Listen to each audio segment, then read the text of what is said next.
സാധാരണ ആളുകൾ ഈ ഫുട്ബോൾ ആവേശം വരുമ്പോൾ ഫ്ലെക്സ് വെക്കുകയും ജേഴ്സി ഇടുകയൊക്കെ ചെയ്യാറുണ്ട്.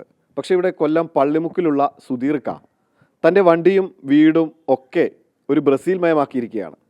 അപ്പോൾ സുധീർക്ക, എന്തൊക്കെയുണ്ട് വിശേഷം? സുഖം. എന്താണ് ഇങ്ങനെ ഒരു മാറ്റത്തെ ഇങ്ങനെ ചിന്തിച്ച് ഈ രീതിയിൽ ചെയ്യാൻ കാരണം? നേരത്തെ തൊട്ടേ ഞാൻ ഇതേണക്ക് 4 വർഷം കൂടുമ്പോൾ ഇങ്ങനെ ചെയ്യാറുണ്ട്. കാറും വീടും.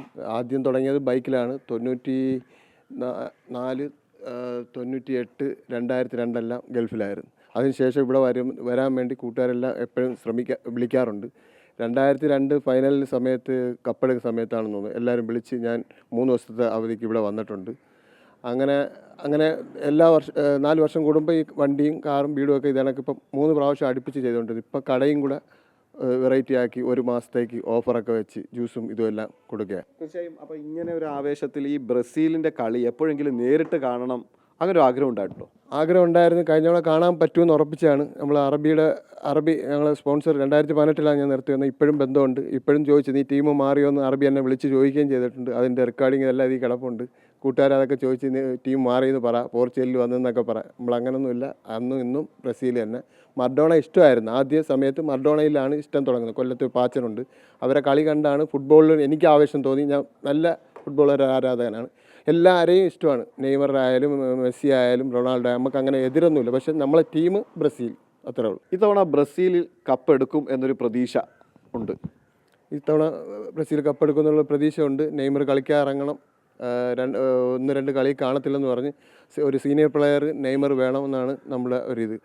നെയ്മർ ഇല്ലായിരുന്നെങ്കിൽ ഈ തവണ ഒന്നും ഞാൻ ചെയ്യാൻ നിൽക്കത്തില്ലായിരുന്നു. ഇത്രയും പൈസ മുടക്കി നമ്മൾ ഇതിനകത്ത് ഇറങ്ങത്തില്ലായിരുന്നു. പക്ഷേ ബ്രസീൽ തന്നെ ടീം മാറ്റവും കാര്യങ്ങളൊന്നുമില്ല.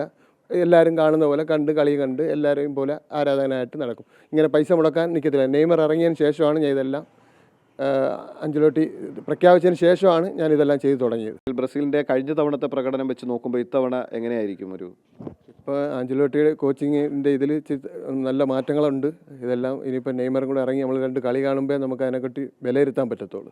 കഴിഞ്ഞ തവണത്തെ കളി ഞാനും കണ്ടിരുന്നു. അപ്പോൾ അതിനകത്ത് ഈ നെയ്മർ ആവശ്യമില്ലാത്ത ചില ഫൗളുകളൊക്കെ കാണിച്ച് വിവാദങ്ങളിലേക്കൊക്കെ എത്തിയിരുന്നു.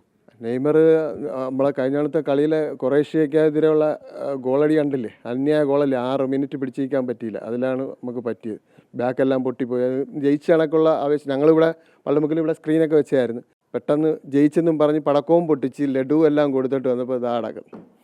സ്വാഭാവികമായി ഇതൊക്കെ ചെയ്യുമ്പോൾ വീട്ടുകാരുടെ ഒരു പിന്തുണ വളരെ പ്രധാനപ്പെട്ടതാണ്. കാര്യം അല്ലെങ്കിൽ പറയും അവൻ ഇങ്ങനെ എന്തൊക്കെയോ കാണിച്ചു കൂട്ടുന്നു എന്നൊക്കെ പറഞ്ഞ് ചിലപ്പോൾ കുട്ടികൾ നമ്മൾ TV കളി കാണുന്നുണ്ട് കുഴപ്പമില്ല. പക്ഷേ ഇങ്ങനെയൊക്കെ ചെയ്ത് കഴിയുമ്പോഴേ അവർക്കത് എങ്ങനെ ബുദ്ധിമുട്ടുണ്ടോ ഈ വീട്ടുകാർക്ക്?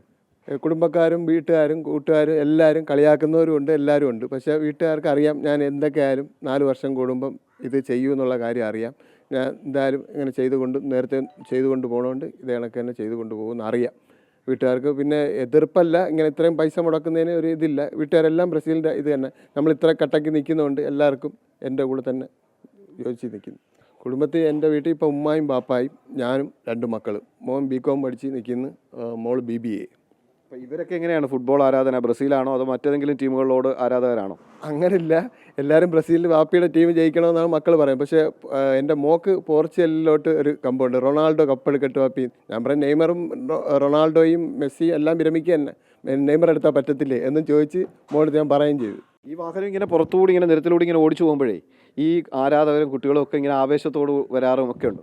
എല്ലാവരും വരാറുണ്ട്, കൈ കാണിക്കാറുണ്ട്, നിർത്തും, അവർക്ക് ഫോട്ടോ എടുക്കും. നമ്മൾ ആരെയും നിരാശപ്പെടുത്താറില്ല. നിർത്തി അവരടുത്ത് സംസാരിച്ച് അവർക്ക് ഫോട്ടോ എടുക്കണമെങ്കിൽ ഫോട്ടോ എടുക്കാൻ വേണ്ടി ഇട്ട് കൊടുത്തിട്ടൊക്കെ ഞാൻ പോകത്തുള്ളൂ. വാഹനങ്ങളിൽ ഇങ്ങനെ കളർ ചേഞ്ച് ചെയ്ത് പുറത്തോട്ട് ഇറങ്ങുമ്പോൾ ഈ ട്രാഫിക് പോലീസിൻ്റെ ഭാഗത്തു നിന്നൊക്കെ ബുദ്ധിമുട്ടുണ്ടാകാറുണ്ടോ? കൊല്ലത്ത് RTOയ്ക്ക് പൈസ അടയ്ക്കണം. നമ്മൾ കളർ ചേഞ്ച് ചെയ്യുന്നതിന് RTO കാശ് അടയ്ക്കണം. കാശ് അടച്ച് അതിൻ്റെ പെർമിഷനെല്ലാം മേടിച്ചിട്ടുണ്ട്. പിന്നെ സ്പോൺസർ കൗൺസിലിൽ നിന്ന് ഒരു പേപ്പറും മേടിച്ചിട്ടുണ്ട്.